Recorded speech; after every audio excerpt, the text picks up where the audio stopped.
بسم اللہ الرحمن الرحیم۔ السلام علیکم دوستوں، آج ہم جانیں گے ماں کے مرتبے کے بارے میں۔ مفہوم حدیث: رسول اللہ صلی اللہ علیہ وسلم فرماتے ہیں کہ ہم سے پچھلی امت میں ایک نیک شخص جو اللہ کے ولی تھے جن کا نام جریج تھا، انہوں نے ایک گرجا تعمیر کیا اور اس میں وہ اللہ کی عبادت کیا کرتے تھے، نماز ادا کرتے تھے۔ ایک مرتبہ ہوا یوں کہ جریج اپنی نماز میں تھے، وہ تب ان کی والدہ آئی، انہوں نے آواز دی، اے جریج، اے جریج، آؤ تم سے ملنے آئی ہوں۔ جریج نماز پڑھ رہے تھے اور نفلی نماز تھی۔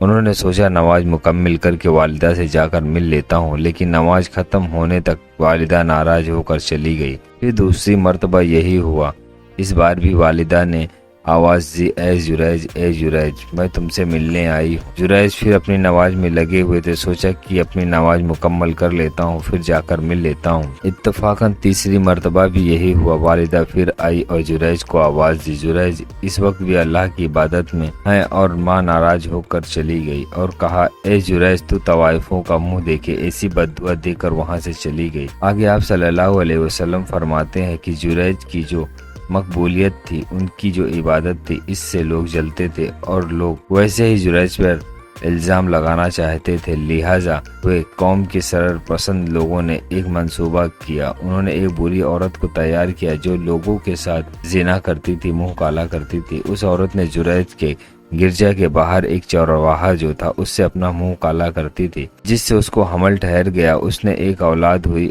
جو زنا کی تھی۔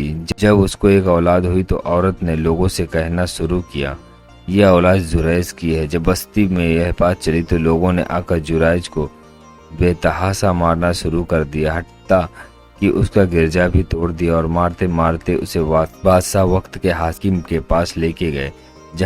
جب وہاں پہنچے تو جریج نے کہا کہ بتاؤ تو صحیح، کیوں مارتے ہو؟ لوگوں نے کہا، تمہیں ایک اولاد ہے، تم نے منہ کالا کیا ہے کسی عورت کے ساتھ۔ تو جریج نے کہا، اسے لاؤ تو صحیح، وہ عورت کون ہے؟ جریج کی والدہ کی بددعا قبول ہوئی، جریج کو بری عورت کا منہ دیکھنا پڑا۔ جریج نے کہا، ٹھیک ہے، مجھے نماز پڑھنے دو۔ انہوں نے 2 رکعت نماز پڑھنے دو۔ اس کے بعد جریج نے اس لڑکے سے کہا، اے لڑکے، بتا تیرا باپ کون ہے؟ اللہ رب العزت نے اس لڑکے کو زبان دی اور اس نے کہا، میرا باپ وہ چرواہا ہے۔ اس نے بچے کے بول سن کر لوگوں کے وہ بڑی ندارت ہوئی۔ اس چرواہے کو سزا دی گئی اور لوگوں نے کہا، اے جریج، کہو میں تمہارا گرجا واپس بنا دیتے ہیں، وہ بھی سونے کا۔ جریج نے کہا، نہیں، سونے کا نہیں، مجھے جیسا تھا پہلے ویسا ہی بنا کر دے دو۔ اللہ اکبر! اس لیے اللہ کے یہاں ماں کا بہت اونچا مقام ہے، یہ دعا دے تو قبول، بد دعا دے تو قبول۔ اللہ اکبر، سبحان اللہ۔ انشاءاللہ العظیم اللہ تعالی ہمیں اپنے والدین کا فرما بردار بنائے، ہمیں کہنے سننے سے زیادہ عمل کرنے کی توفیق عطا فرمائے، آمین ثم آمین۔ ایسی دینی باتوں کو سننے کے لیے میری چینل کو سبسکرائب اور ویڈیوز کو لائک کرنا نہ بھولیں۔ ملتے ہیں اگلے ویڈیو میں، اللہ حافظ۔